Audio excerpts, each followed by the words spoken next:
Hello student, आज हम time and distance के दूसरे वीडियो को देख रहे हैं। इसमें हम कुछ और ट्रिक्स आपको बताएंगे।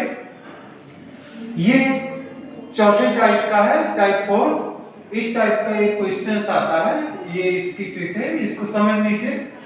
यदि दो समान दूरी x तथा y चालों से तय की जाती हो, दो समान दूरी का मतलब ये हुआ कि मान लीजिए आप एक जगह से कहीं दूसरी जगह गए और उसी जगह से पहले जगह भी आ गए, या आप एक जगह से किसी और जगह गए फिर वहां से आप उतनी ही दूर किसी और जगह गए।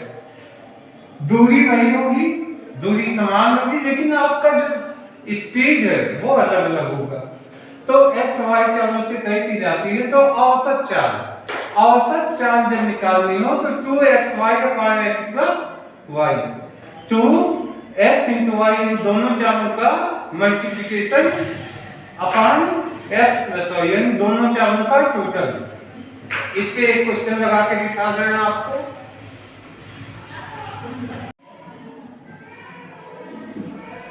अभी एक क्वेश्चन देख लेते हैं।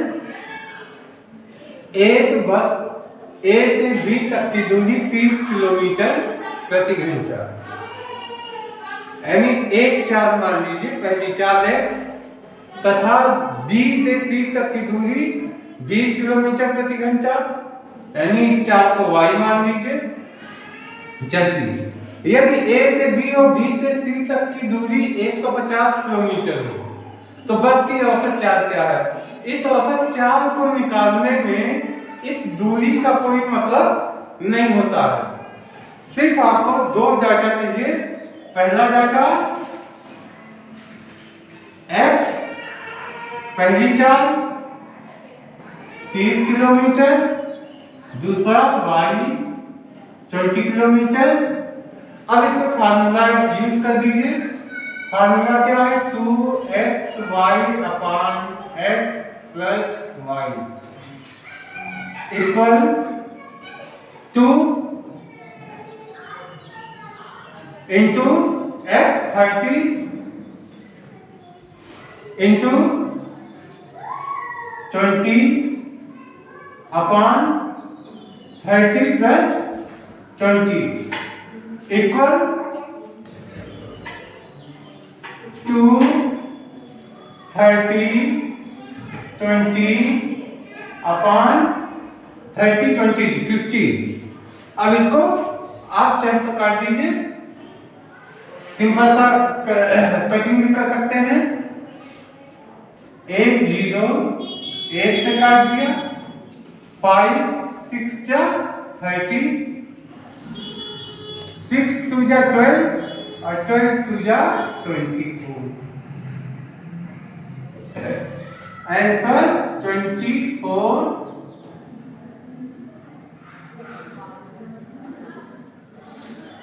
24 किलोमीटर प्रति घंटा इसकी औसत चाल।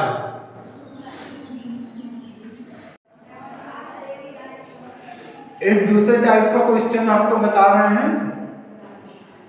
इसकी ये ट्रिक है। यदि दो असमान दूरी g1 और g2, इसका मतलब दो अलग अलग दूरियां और अलग अलग चालों से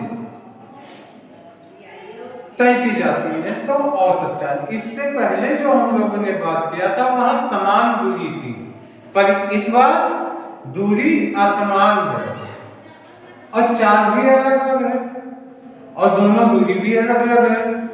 ऐसे में औसत चाल का फार्मूला होता है। इसको अच्छे से अगर माइंड में बैठा दीजिए तो आप इसे क्वेश्चन सॉल्व कर सकेंगे। g1 प्लस g2, इन दोनों दूरी को जोड़ लीजिए, गुणे x इंटू y, यानी दोनों चालों का गुणा, अपान g1 प्लस y। g1 मतलब पहली दूरी प्लस दूसरी चाल, प्लस g2 दूसरी दूरी और पहली चाल।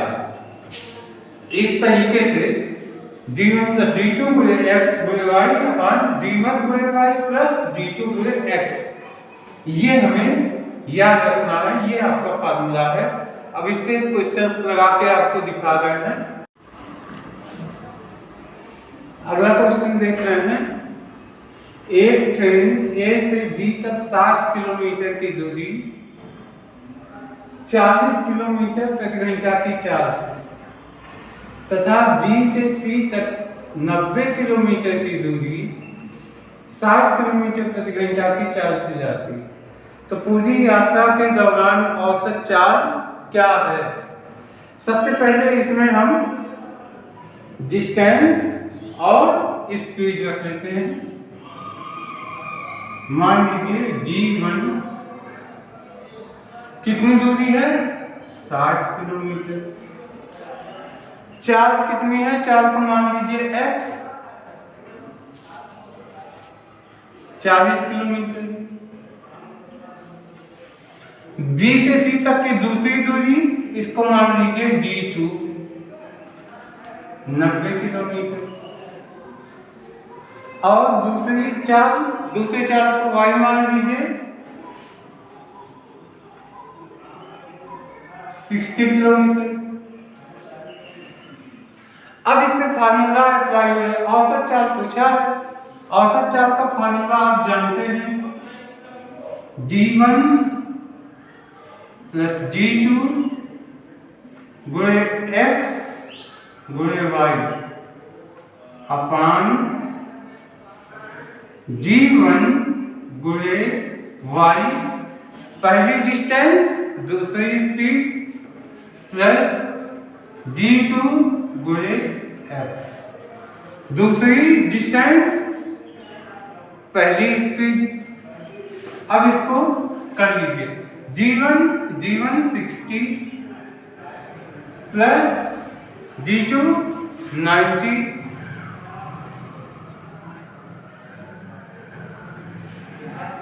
गुणे x 40 गुणे y 60 अपान D1 60 गुणे y 60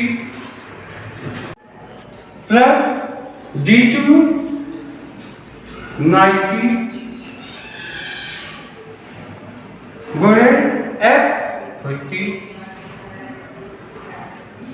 अब कैलकुलेट कर लीजिए, 69 150 गुणे 40 गुणे 60 अपान 6 जा ये हो गया 3600 प्लस 936 ये भी हो गया 3600। अब इसको कर लीजिए 150 गुणे 40 गुणे 60 अपान 7200। इसको छोटा करना हो ये दो जीरो काट दीजिए, इस 6 से इसको काट दीजिए, 6 12 72, 4 से इसको काट दीजिए, 4 12, 3 से इसको काट दीजिए, 3 5 15, 3 9 0 यानी 50 किलोमीटर।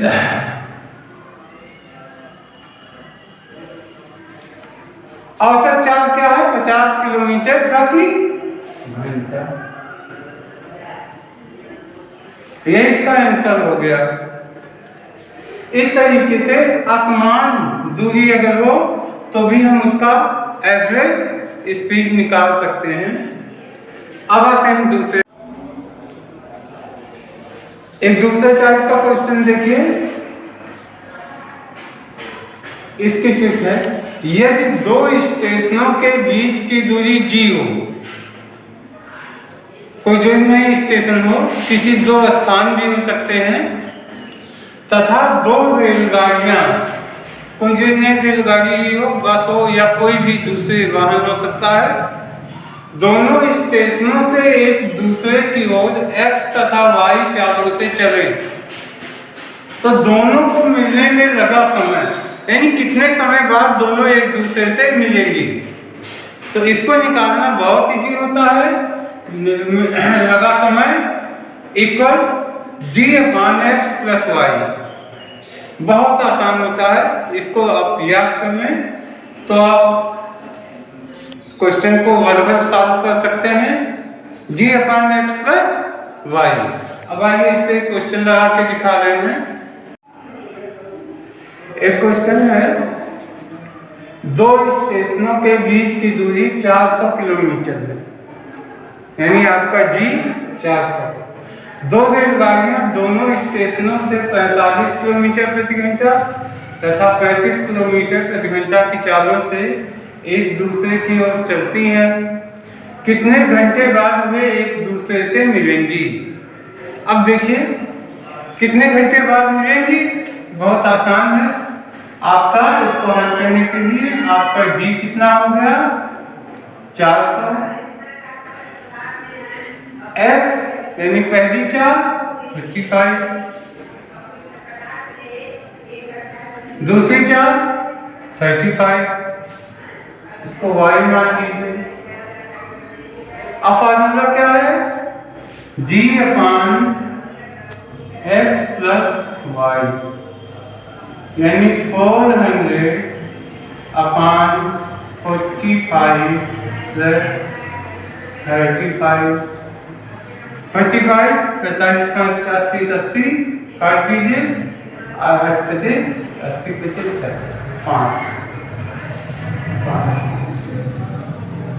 5 घंटे बाद वे दोनों ट्रेन एक दूसरे से मिल जाएंगी आपस में जहां भी होंगी। ठीक है, इस तरीके से ये वाला खत्म हुआ। दूसरा एक एग्जाम्पल टाइप लेते हैं। प्यारे छात्र छात्राओं, आशा है क्वेश्चन आपको समझ में आए होंगे। इनको आप फार्मूले को, ट्रिक्स को याद कीजिए, इस पर प्रैक्टिस कीजिए। अगला वीडियो जो हम बनाने जा रहे हैं उसमें भी हम कुछ क्वेश्चंस देंगे, तब ये टाइम एंड डिस्टेंस वाला चैप्टर कंप्लीट होगा। चैनल को सब्सक्राइब किए रखिएगा। हम रेगुलर वे में आपको वीडियो बना के देंगे जिससे आपके कंपटीशन में सहूलियत मिल सके, आप घर बैठे तैयारी कर सकें। Thank you.